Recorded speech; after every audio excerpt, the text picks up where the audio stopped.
Pedro Melo está acompanhando aí esse caso, também tem mais informações para o Jornal Gente. Tudo bem, João Pedro? Bom dia. Oi, Pedro, bom dia para você, bom dia para todo mundo que nos acompanha. Pois a gente já está acompanhando aqui essa prisão do ex-ministro Milton Ribeiro, prisão que ocorreu em Santos às 6h30 da manhã, como vocês disseram agora há pouquinho, e a gente já está de olho aqui porque essa operação, quando ela foi deflagrada, a gente estava acompanhando, né, os mandados de busca e apreensão. Foram 13 mandados de busca e apreensão e 5 mandados de prisão. Entre esses mandados está o do ex-ministro Milton Ribeiro, e também há informações de que há um mandado de prisão para o pastor Gilmar Santos, né? Esses mandados estão sendo cumpridos nos estados de Goiás, São Paulo, Pará e também Distrito Federal. Ainda com relação a essa operação que chama Acesso Pago, destinada a investigar a prática de tráfico de influência e corrupção para a liberação de recursos públicos do Fundo Nacional de Desenvolvimento da Educação. Esse fundo, obviamente, vinculado ao Ministério da Educação. Toda essa investigação começou lá no mês de março, quando a gente teve lá a revelação de áudios comprometedores contra o ex-ministro Milton Ribeiro, né, em que ele estaria facilitando o acesso desses pastores ao Ministério da Educação e também a recursos do Fundo Nacional de Desenvolvimento da Educação. Na época, ele não conseguiu se sustentar no cargo, acabou sendo demitido ou pedindo demissão uma semana depois desse escândalo, e essa questão agora, então, é a que está sendo investigada pela Polícia Federal. Lembrando, o ex-ministro Milton Ribeiro está detido, deve passar por audiência de custódia nos próximos dias, e aí essa audiência de custódia vai determinar se ele vai responder em liberdade ou se vai seguir preso.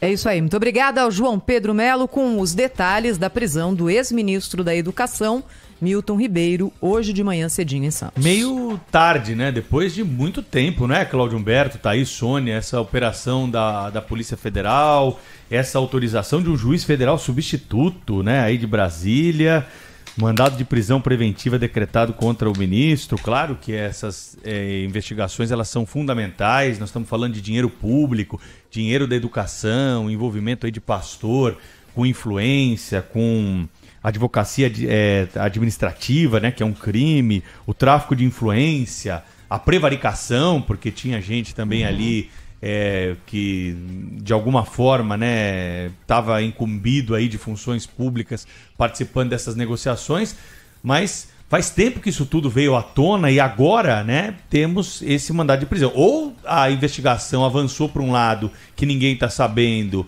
e há um motivo para essa prisão do ex-ministro, ou nós vamos tangenciar aí para dúvidas a respeito de algum tipo de aproveitamento político dessa situação por prender o ministro nessa situação.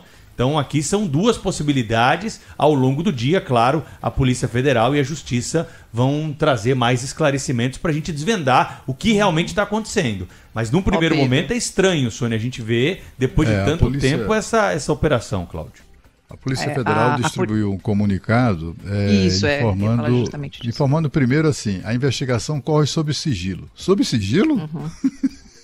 Esses caras são... Acabamos de colocar o áudio aqui, né? Quer dizer, aí divulga que o cara tá preso e é tudo sob sigilo, né? Tem que explicar por que ele foi preso, né?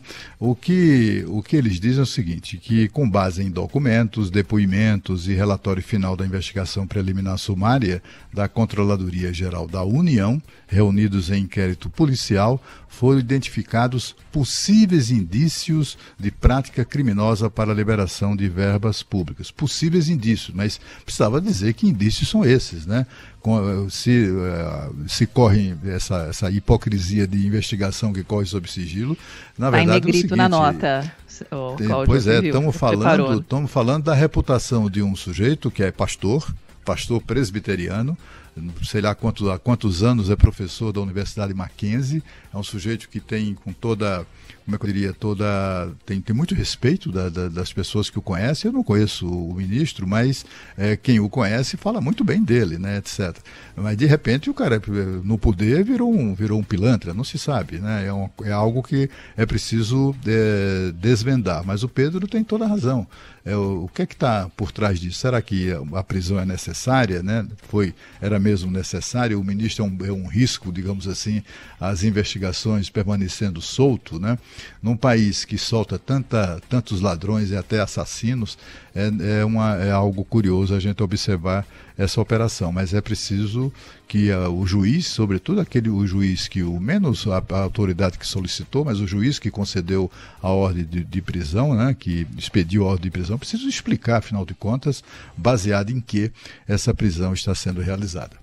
A nota ainda diz que estão sendo cumpridos 13 mandados de busca e apreensão e 5 prisões nos estados de Goiás, São Paulo, Pará, além do Distrito Federal, e outras medidas cautelares diversas, como proibição de contatos entre os investigados e envolvidos, também foram efetuadas. E aqui, Pedro, o que você falava, o crime de tráfico de influência tem pena prevista de 2 a 5 anos de reclusão. São investigados também fatos tipificados como crime de corrupção passiva, de 2 a 12 anos de reclusão.